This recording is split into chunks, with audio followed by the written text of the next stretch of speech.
Hello, everyone, and welcome to CIO Leadership Live Australia. I'm Byron Connolly.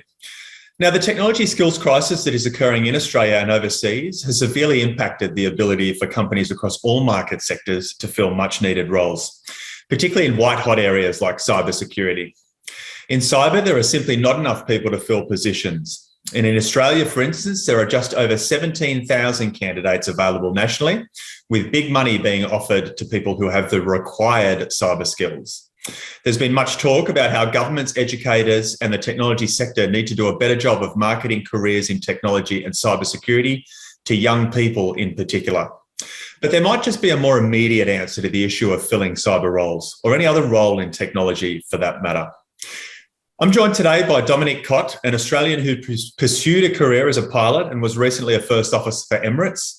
During the COVID pandemic, which hit the airline sector hard, Dominique retrained as a cybersecurity specialist, and she's based in London at QBE.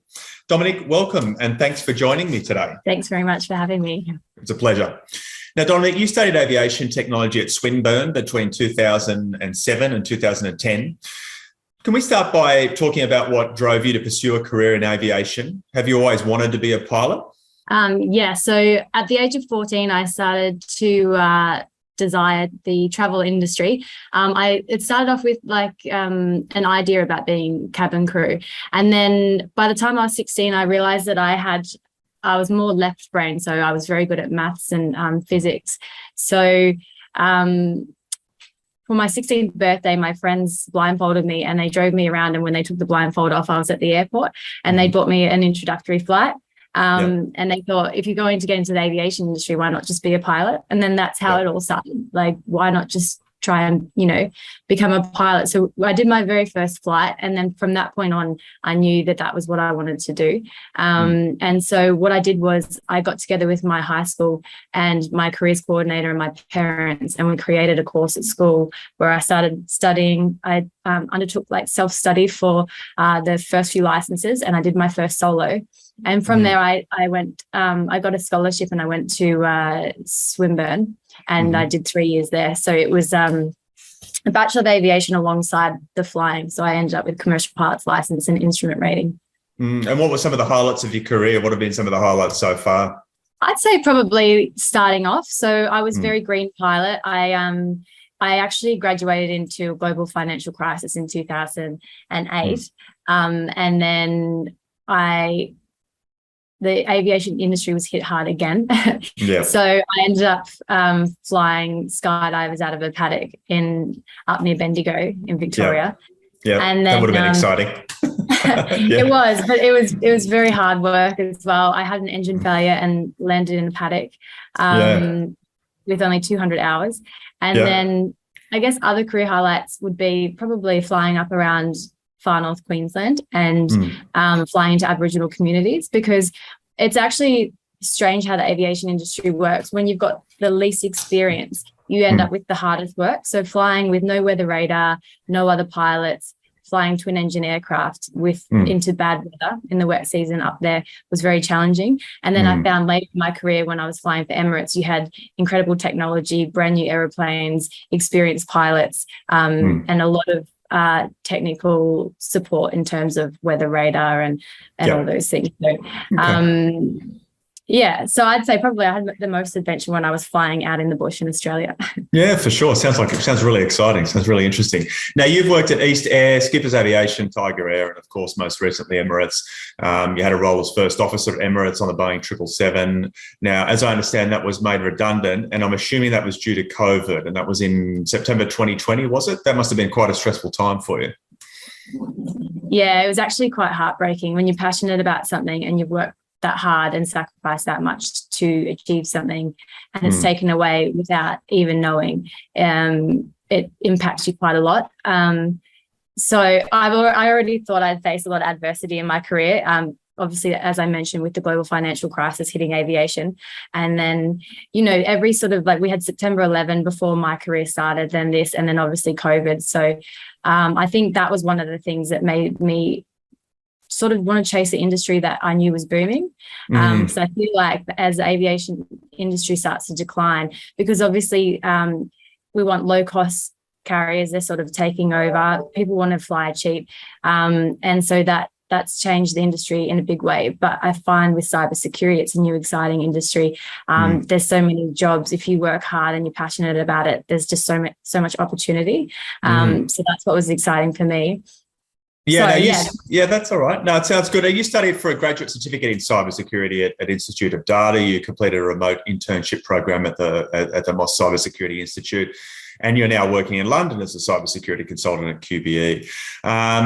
I mean, you kind of touched on that a little bit there, but can you talk more about why you jumped across to cybersecurity and why London? Why didn't you take a role here in Australia? Well, there's a few things to that question. So firstly, when I was made redundant in Dubai, you need a visa. So when I lost my visa that was attached to my employment, then I had to leave the country. At the time, I was married to my husband, who is English, and he works full-time in London. So I had the opportunity of going back to Australia and trying to fly, back in the mines or flying small aircraft again to sort of try and save my career. But Australia had locked its borders, so it would have meant that I potentially wouldn't have seen my husband for 1 or 2 years. So I came over here, and then we fell pregnant, and at the same time I started studying. But my sister was in the travel industry as well. She was a travel agent for Cricket Australia, and at the time the cyber industry was targeting people in the travel industry, which I didn't know. But when I did my course with the Institute of Data, they were actually all, like, the majority of them were travel agents, which was really cool. And they'd all seen different pop-ups, like whether it was Facebook ads or other things.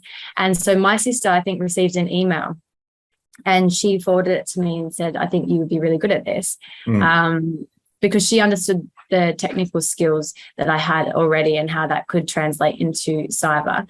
And so I reached out to them, and I actually reached out to them before I got my redundancy letter, because I was already like, I don't know what I'm going to do. I know cyber. I mean, I know, that COVID is going to impact hard, and it's going to take a long time to recover. So, when I got my redundancy letter, I'd already had a phone call and discussed a scholarship to get into the Institute of Data. So they provided me a financial scholarship to help with the fees, which made it really easy. So, and they used my aviation experience as the basis for providing this scholarship, which was incredible. And so from there, I got to London and I started studying straight away. But I was obviously in London, and I was doing the course on Australian time. So that was quite challenging. I can imagine. I was pregnant as well. Yeah, I can imagine. I can imagine that would have been pretty tough. Now, just on aviation and the skills that are required to be a good pilot, things like strength in mathematics, ability to follow strict processes, visualizing situations, and probably most importantly, or more, just as importantly, communicating well, would play very well as a cyber specialist, particularly when leading cyber teams. Do you feel that pilots make good cybersecurity specialists? I mean, you mentioned there that there were some other people that were also moving across from aviation to cybersecurity. What's your view on that? So when I was interviewing for my current job, I was trying to sell my transferable skills, and I wasn't sure, because I wasn't yet in the industry, of how much that was actually true. So once I started in my role, and I've been there for 1.5 years now, it's become really apparent to me that the skill set that I have in aviation is like gold in cyber. But it obviously takes experience to understand that. But you've already touched on communication. I think that's probably one of the most, and that's probably with a lot of industries, but communication is quite important. Other things like critical thinking, adaptability, workload management. There's probably so many, time management, working with others, out of the box thinking. But I find that obviously, like, my weakness in my current job is that I don't have 17 years background in cyber. I have it in aviation. However, the team that I have and my line manager, they really work to my skill set, which is incredible. So instead of focusing on what I don't have, they've really used the skill set that I do have. So I'm doing a lot of work in governance and working with others, and Yeah, and there's already been progression and movement within my role, and it's all based, I think, on the skill sets that I brought to this job. And I think we spoke about earlier that I did struggle to get a job initially, and I did reach out to my friend Yvette, who I didn't know at the time. I actually I slid into her DMs on LinkedIn. Okay, yeah, because she was in the aviation industry. Yeah, she was working for Jetstar. Yep. Yeah, and I really looked up to her because I knew what it was like to be a woman in a male-dominated industry, and she just looked like she was doing so well. And I reached out to her, and she messaged me back straight away, and she's become sort of a mentor for me, but also like a best friend. And now her son is actually training to become a pilot. So now I feel like I could probably mentor him in the same way she mentored me. But she helped me with my interview preparation. She helped me even just basically in life and living in a new country, because she lived in the UK as well. But I'm digressing from the skills that you were asking about. No, that's okay. But one of the biggest things was that I reached out, and I knew where I needed help, and I was open-minded, and that sort of helped transition me into this industry as well. Yeah, for sure. So at QBE, how are you finding it so far? What are the sort of things that you're working on?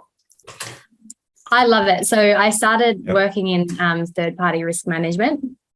And once I got a grasp on that, I started to think, well, what else can I be doing?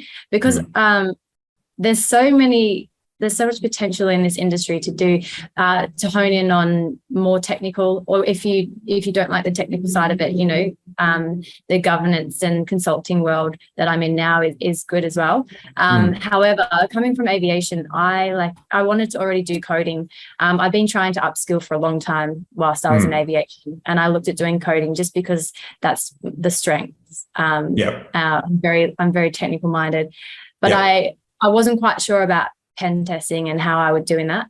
However, in my current role at QBE, I'm now working with pen testers.